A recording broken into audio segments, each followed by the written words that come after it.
Hey sports fans, this is CJ Cancino and today makakasama natin ang UAAP defending champion ng men's basketball, ang UP Fighting Maroons. This is starting lineup.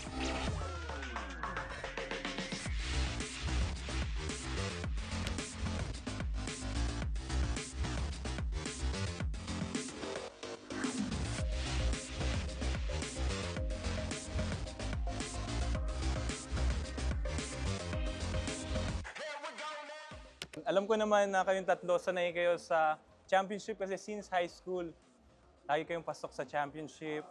Alam nyo kung paano manalo, alam nyo kung paano matalo. Pero sa inyo, ano yung special last season? Ano yung pinaka-memorable sa inyo? Simulan natin sa'yo, Jeff. Siguro yung sa akin, hindi nila nakikita yung kumbaga yung hirap nung pinagdaanan ng team.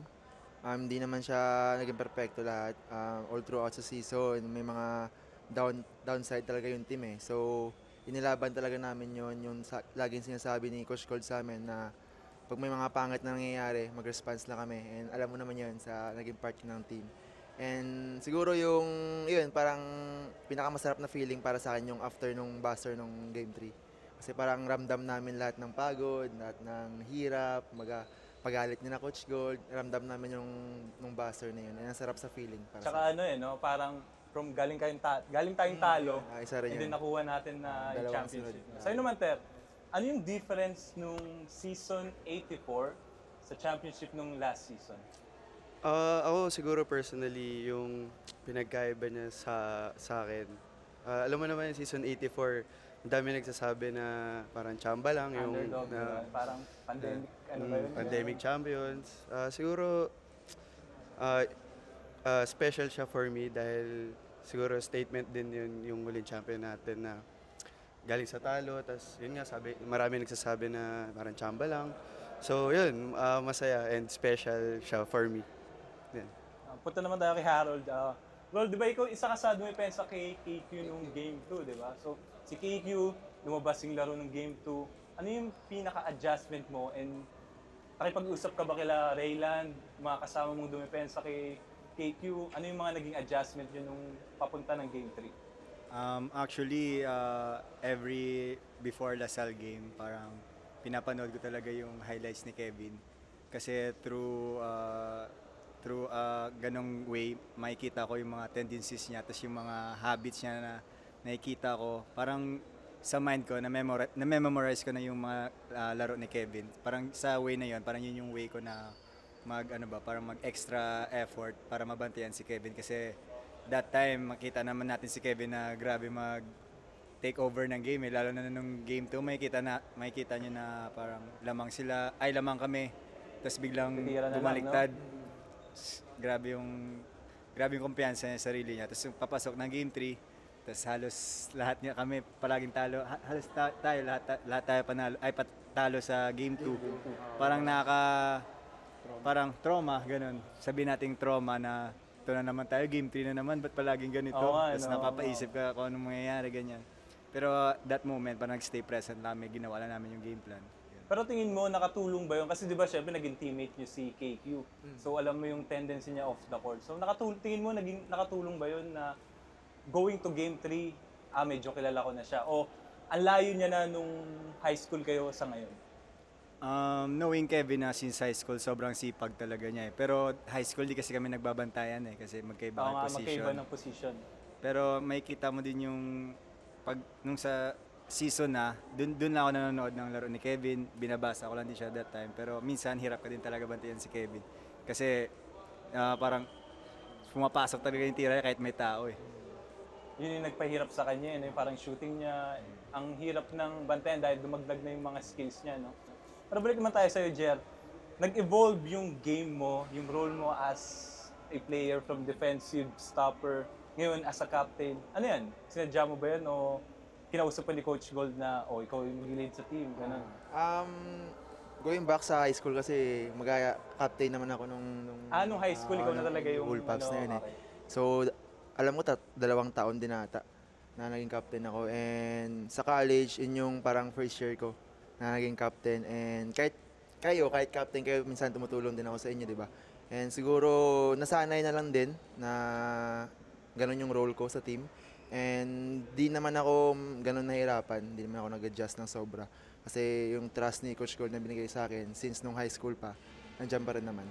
Medyo mahirap ba kasi syempre mga kaibigan natin to tapos minsan seryoso ka. Hindi mo alam kung pagtatawanan ba ako ng mga to o susunod ba to. Nung high school kasi parang bira mangyari yung ngayong college lang yung baga nagmamature na kami. Yung baga, may mga times talaga na syempre hindi maiwasan yung mga kulitan, asaran. Medyo mahirap din minsan na magpigil ng tawa sa mga ensayo or sa mga games. Sa'yo, Ter, medyo naging mahirap yung last season mo yun, up and down. Tatawagan pa nga tayo ng lahi-pilahi kasi palaging injury. Pero ikaw, tingin mo ano yung ginawa mo para mas handa ka this season 88? Pumayat ka nga, Ter. Thank you, pareho. Siguro nag-focus din ako sa mga tinitake ko rin sa katawan ko, like mga supplements, ganyan. Sa tulong ni Coach Dwight. Meal plan na yan, Dumayo. pare. Gulay, gano'n. Hindi. Hindi, nakikita ko rin, like si Harold, minsan, pag magka-roommate kami na ito, talagang nagpapaalala na kami, nag-wipro ka na ba, nag-ganito ka na ba. So, yung mga maliliit na bagay na gano'n, parang siya nakakatulong siya for me. Yeah. Ikaw, Rold. Ano, Siege? Ikaw? Ang laki na ng improve mo from first year ngayon. Parang ikaw na yung sinasabing go-to player ngayon. Bigat, di ba? Go-to player. Goat. So, alam natin na last season, ibibigay mo lahat. And gusto mo rin maabot yung mga naabot nila Carl, nila JD, na magkaroon ng offer for next season. Ano yung sa tingin mo na, alam mo yun, ibibigay mo sa UP for this last season? Same lang naman, every season gagawin ko lang yung best ko, express ko lang yung talent ko. Sabi nga ni Coach Gold, di mo kailangan magpa-impress, kailangan mo lang i-express yung talent mo. Pag may nakakita sa'yo, edi parang bonus na yun para sa'yo. As long as ginagawa mo yung best mo, as long as in-express mo yung talent mo, yun naman yung mahalaga every season. Kasi sometimes pag nag-iisip ka ng mga ganong bagay, minsan mapaparalyze ka eh. Parang masyado kang hindi makagalaw, hindi ka makaisip ng maayos. Ngayon yung mindset ko parang kung anong makakatulong sa team, yun lang yung gagawin ko para makuha namin yung back-to-back.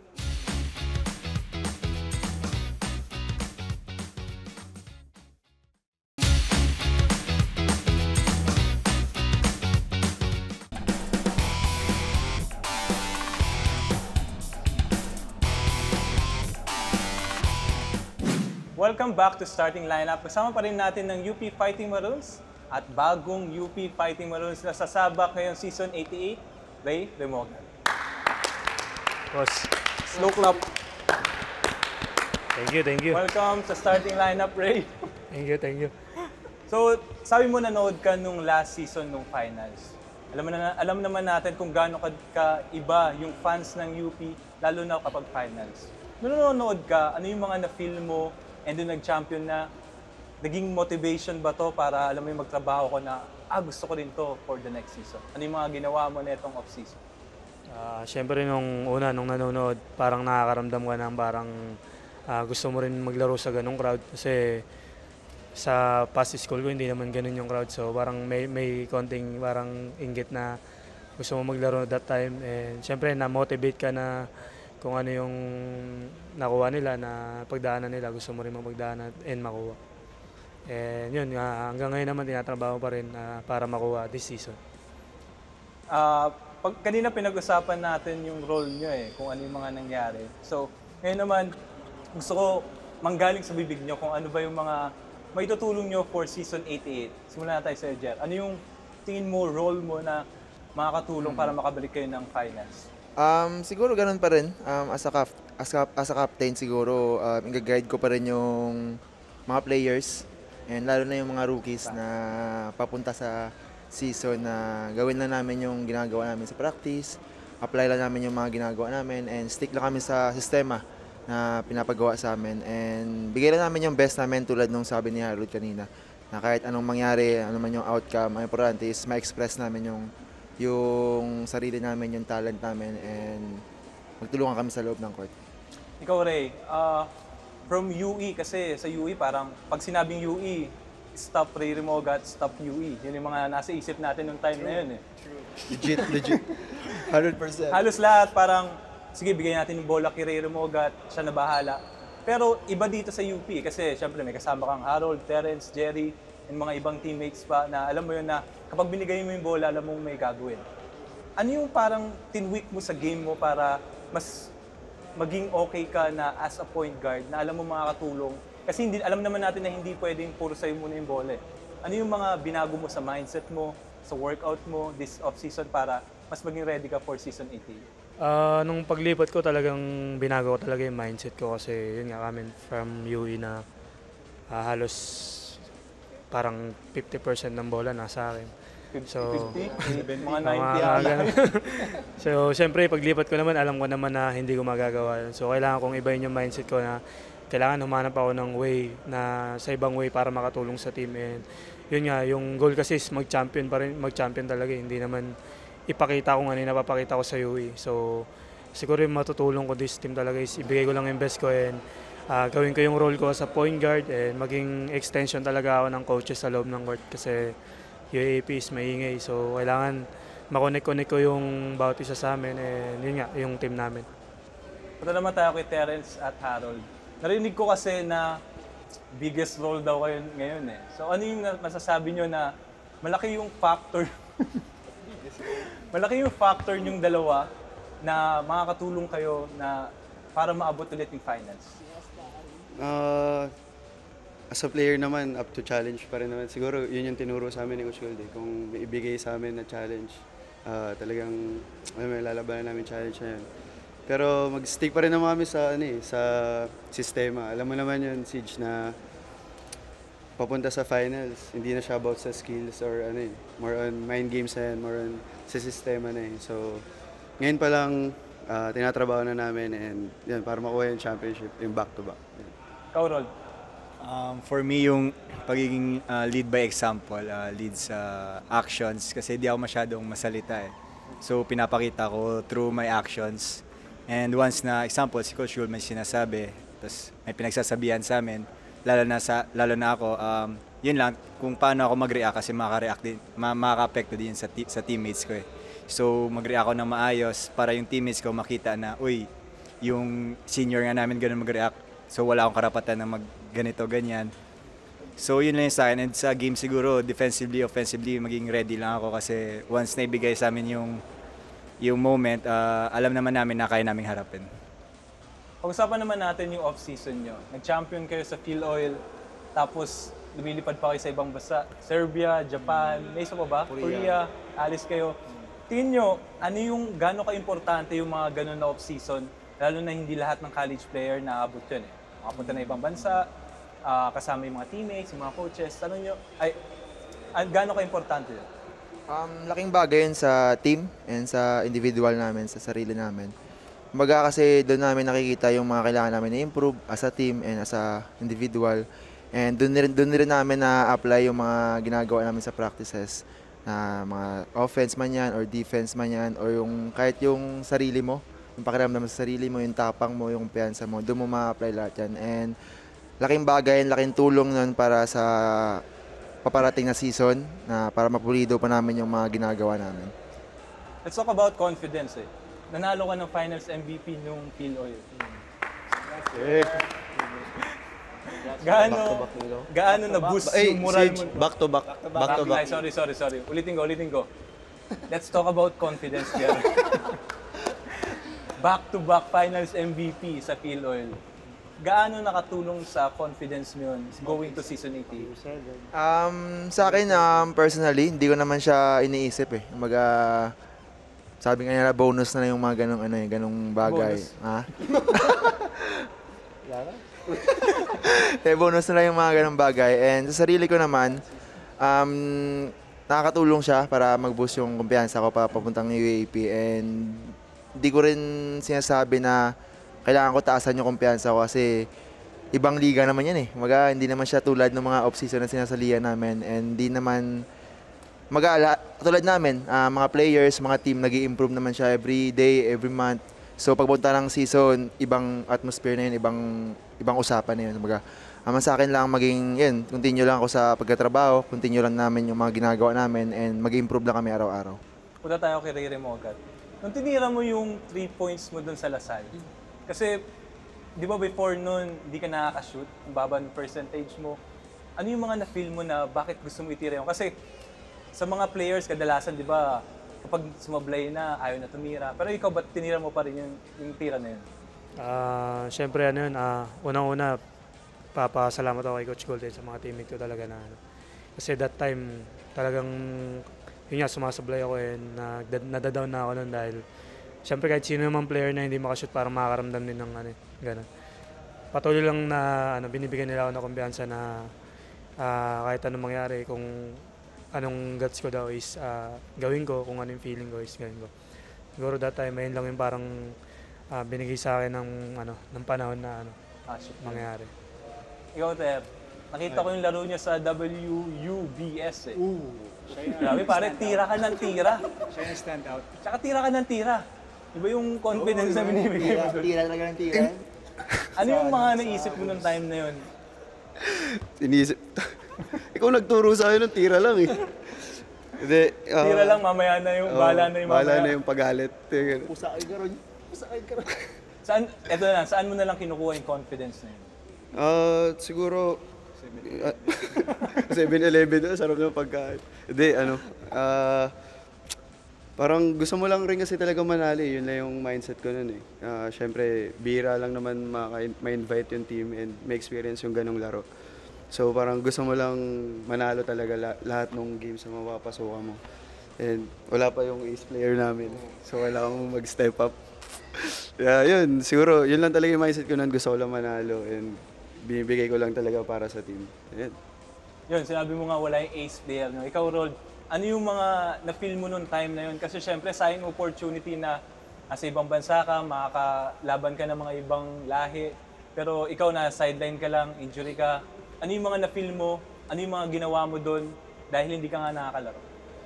Yun nga, yung na-feel ko sa sideline, parang nakaka-frustrate. Kasi yung feeling na gusto mong tumulong sa team, tapos hindi mo magawa. Yung feeling na parang gusto ko na lang pumasok, kahit ipilit ko na lang, maggamot na lang para hindi maramdaman yung sakit. Parang ganong frustration na level. And yun na, hindi ko naman hawak yung situation na yun. So ginawa ko na lang yung best ko para magpa-recover ng maayos para pagbalik ko, makakatulong ulit ako sa team. Yun nga, nakikita ko sa struggle sila. And yung mga moment namin, lalo na sa Japan, parang nakikita din yung tunay na ugali. Yun nga, napag-usapan namin bawat isa. And alam ko naman na may magbabago naman dahil sa mga usap-usap namin.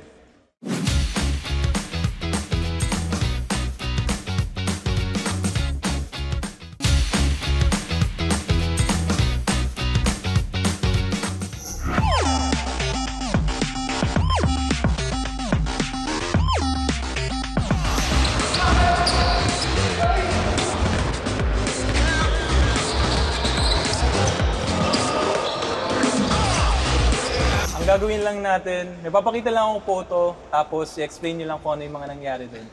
Dito sa photo na to, anong sinasabi niyo, Jerry? English ba yan? Hindi, nakakandisi yan. Weh. Hindi ko na matandaan, pre. Ito lang. Parang, Kalaban nyo Lasal to eh. Anong game ba yan? Kalaban nyo Lasal. Game 3 ba yan, pre? Game 3. Yan sa Araneta. Hindi ko na matandaan yung sinabi ko yan. English kasi, kaya nakalimutan ko. Pero alam ko parang about sa opensa ata or depensa, mga Composure, ganun. Mga ganun lang parang. So, sabi mo, yo, compose yourself, gano'n? Compose yourself. Relax. Ganun. Yo! Yo! Next photo, ito na ata yung nagnanalo ng champion. Ano yung... may naalala ko dito yung picture ni Carl eh. Pero anong na-feel mo dito nung time na to? Sobrang saya. Sinabi ko ata ko siguro, Coach, champion na tayo ulit. Ganun ako niyan. Siguro, parang di mo na kasi alam yung mararamdaman mo yan eh. Parang malungkot, masaya ka sa obra, tapos parang may iyak ka. Siguro lahat lang nung sacrifices ng team. Parang bigla mo lang mararamdaman. Tapos, alam mo yan, yung buong crowd nandun nagse-celebrate. Tapos, mayakap mo yung mga kasama mo, tapos si Coach Gold. Yeah, yun lang siguro for me. Isa pa yun, no, na madadala ka din kay Coach Gold eh. Kasi si Coach Gold, nonchalant eh, no? Yung parang, Bira siya bigla siyang ma-express. gaganon bigla eh. Yung mga ganon, gaganon bigla. Tapos, minsan lang siya yung ganon. So, madadala ka talaga sa mga ganon. Yeah. Ito naman, Sabi na eh. Ray Remogat nung nasa UE Fighting Mars Day. Ano yung UE nyo? UE. UE Red Warriors. UE Fighting Mars. So, nung nasa UE ka pa, eto, explain mo lang kung ano yung na-feel mo nung time nakalaban mo sila na ngayon teammate mo na. Nandito pa ako eh. Ayun yung yung first round na... Yung 30 points ka, no, pare? Hindi, ayun yung pinakapangit na laro ko nun. Yung po yung pinaka Hindi kasi ayun yung talagang na-frustrate ako kasi yung bantay sa akin parang parang mga octopus na... First game mo ba to? As First ng, UP. ng UP lang? Against UP. Okay. Alam ko first game talaga ng season. Si nagpahirap sa akin, si Raylan talaga. Raylan. Naalala ko yun na Si Jerry, hindi. Bakit daw si Jerry? So, Si Raylan na yun yung naalala na-feel mo nung time na yun. Pero ngayon, ano naman frustrated na-feel ako mo niyang na frustrated. nakasama mo na yung mga kalaban mo dati? Siyempre masaya kasi andun ka na sa other side na parang hindi ka na masyado mahirapan dahil meron ng ibang player na alam mo yun, pwedeng tumulong sa'yo. Oh, last photo. Ito, nung nag-champion na. Okay, ikaw na, Rod. Ikaw na sumagot. Explain the photo lang. Special moment yan for us. Lalo na sa aming 5, NU boys. Kasi first time namin mag-champion sa college kasama si Coach Gold. And wala pa. Sama-sama kaming 5. 5 kaming NU Bullpups. Si Jan pala, no? Tsaka si Raylan. So first time nila mag-champion sa college and kasama kami. Tapos ano yan, parang pangalawang championship na din namin and sobrang saya na kasi minsan ka lang simakuha ng championship sa sa college na level eh. Eh mahirap yung ganong level. Tapos yan, sobrang din, parang lahat ng pagod, pawis, pagalit, yan yung bunga lahat ng pinaghirapan Parang namin. nakahinga ka na eh. No? Parang ganun. Parang after niyan, parang wala ka nang iisipin eh. Parang nakagano ka na lang sa ere. Ganun na lahat eh, no? Ano naman yung masasabi nyo na kayong tatlo na NU Bullpups, no? Na last season yun. Masaya tsaka malungkot sa akin. Kasi masaya ako kasi na-experience, tulad nga sinabi nila, na-experience namin na mag-champion sa high school, tapos mag-champion pa sa college. And yun, bihira lang kasi mabigyan ng mga ganong opportunity. Hindi lahat ng mga players na gusto nabibigyan ng ganong opportunity. And sobrang blessed and grateful kami na na-experience namin yun. And malungkot kasi hindi na namin mababalikan yung ganitong paglalaro sa college kasi alam mo naman natin yung atmosphere ng UAAP, iba sa pro or sa kahit sa liga man. And yung lalo na sa UP kasi yung fans talaga walang sawang sumusuporta sa team, sa'yo, and yun, mamimiss namin talaga yung ganong moment. Ito, si Ray na lang pabatiin natin. One last message to UP fans. Salamat sa UP community sa pagsuporta sa amin and sana sa darating na season patuloy nyo kaming supportan and makakaasa kayo na ibibigay namin yung best namin. Salamat sa pag-unlock, Jerry Abadjano, Ray Remoga, Terence Fortea, Harold Alarcon. Abangan ng UP Fighting Maroons sa Season 88. This is Starting Lineup.